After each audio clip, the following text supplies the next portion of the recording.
Hey guys, welcome to the channel, and I hope you like this video. It's going to be the first of many covering Suicide Squad Kill the Justice League from Rocksteady Games. If you do like the video, don't forget to hit that like button and that subscribe button. Let's get at it.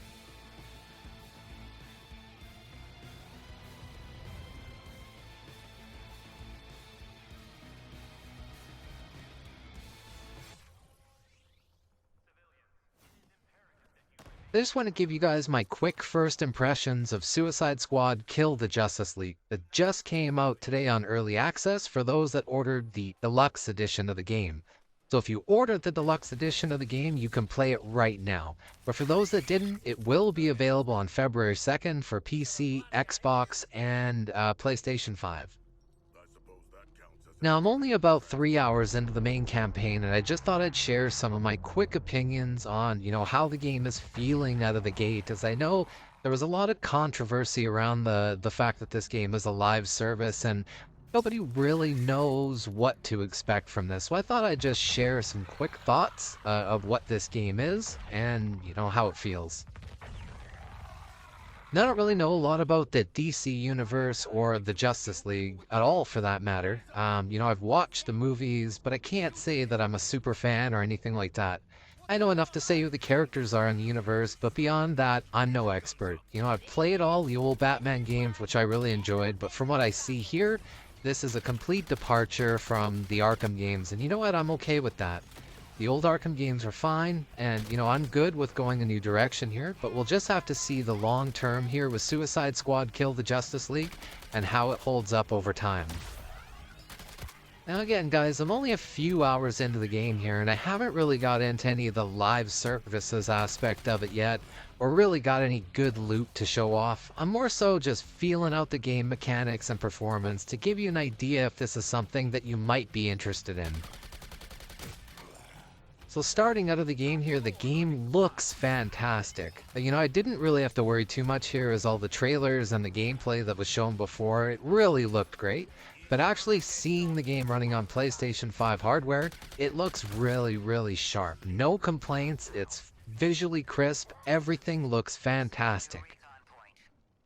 Now, obviously, there's a lot going on the screen at any given time, as you can clearly see. There's a lot of visual input. There's damage numbers, particle effects, and you know what? That was my main concern going into this, that it would be, a bit overwhelming. But, so far, it isn't.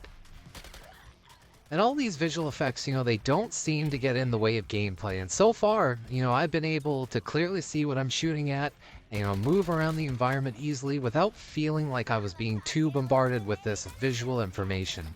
That being said, I'm quite early on, so that may change, but I did notice that you can turn off a number of these visual inputs if you choose to do that, so you can make it look however you want it to look. And I think that this is great that Rocksteady included this as an option, as I think for some it might be, a bit too much and they might want to tone down the visuals a bit, but for me, it seemed fine on the default settings.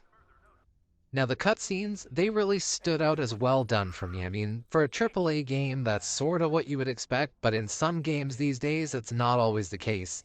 Here, you can really tell that Rocksteady put in some real effort into polishing these, and they look and sound great. And while we're talking about the sound here, one thing gamers were quite nervous about as well was the banter between the four members of the Suicide Squad, and if it would come off as corny or get really old fast.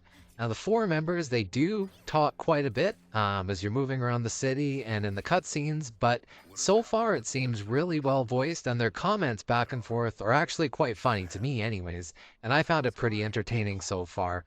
Now, when you get into the end game, that might change as the activities become a bit more repetitive and the dialogue might loop, but so far, I like what they've done here, and it all sounds great. Voila! Voila! Voila! Oh, right. Oi, Waller, what the hell have you sent us into? It's a bloody war zone out here. There's a giant skull in the sky. Congratulations, Task Force X. You're the first assets to make it into Metropolis alive. Clearing house. As far as performance goes, I haven't seen any drop frames, and it appears to be running at a full 60 FPS at around probably 1440p with some dynamic scaling of the background going on. But overall, I have no complaints, and it looks and feels great while you're playing Suicide Squad. So now how's the gameplay? I mean, so far, I've only done about 5 of the main missions, and I'm really just getting through the main intro of the game before it opens up. But the gunplay and traversal so far feels really, really good. I'm playing as Harley Quinn, and her traversal feels natural and smooth, but I think as time goes on, you get more used to the character you're playing as, it'll become even better, and with some of the abilities that you can earn, I think that you'll be able to do some really cool stuff with each of these characters.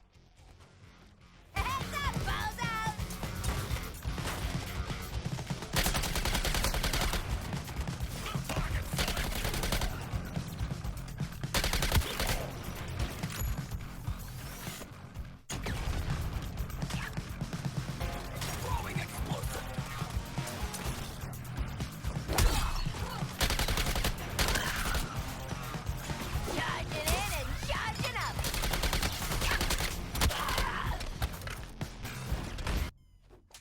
The other characters, they seem good as well, but you only use them during the intro when it forces you to play as them. Deadshot's jetpack was pretty cool, and I think a lot of people, well, main him as their main character, but I didn't really like, King Shark's jump or Captain Boomerang's mechanics. It's just there's a lot of buttons to press for those characters, and it didn't click with me at first. And that's likely due to me just being old, but I preferred the more simple Harley Quinn traversal. It's more in line with the Batman grapple stuff from, the previous Arkham games that I was already familiar with, so I decided just to stick with her, but as time goes on, I might switch it up. We'll see how it goes. Tank trying to take me down. The gunplay itself, it feels really smooth. Pulling off combos feels great. Overall, no complaints throughout the guns. They feel really impactful, they sound good, and they look really nice when you're shooting and blowing up all the enemies. Overall, the gunplay, it really pops here and you won't be disappointed. So just as a final quick couple thoughts here, overall, really good first impressions. The gameplay and the gunplay is great. The characters seem really well done, and I'm really looking forward to playing through the main story and giving you guys a final update once I get, more into the game's looter-shooter mechanics, the end game. But I can say that if you are on the fence about this game, the story so far seems really well done, and, what's most important again is the gameplay feels spot on for this kind of shooter. Overall, based on my initial play of the game, it's looking to prove a lot of the doubters wrong, and it's looking to be a solid title overall. Anyways, that's my quick thoughts, guys. I hope you enjoyed the video, and stay tuned for more videos on Suicide Squad Kill the Justice League.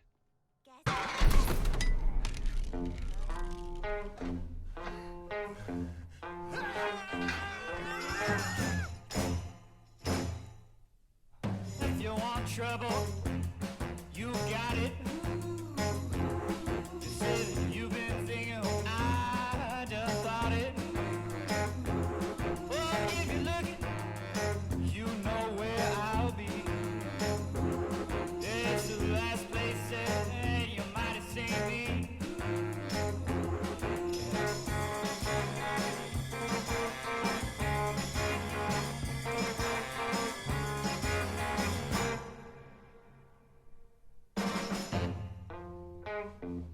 Well, if you want trouble, well, you want trouble.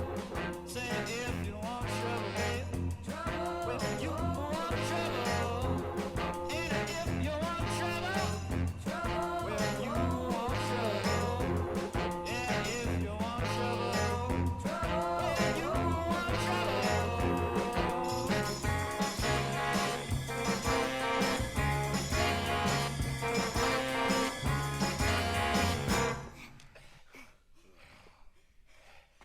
Hey, welcome back. Who wins? No one. There are bombs in our heads.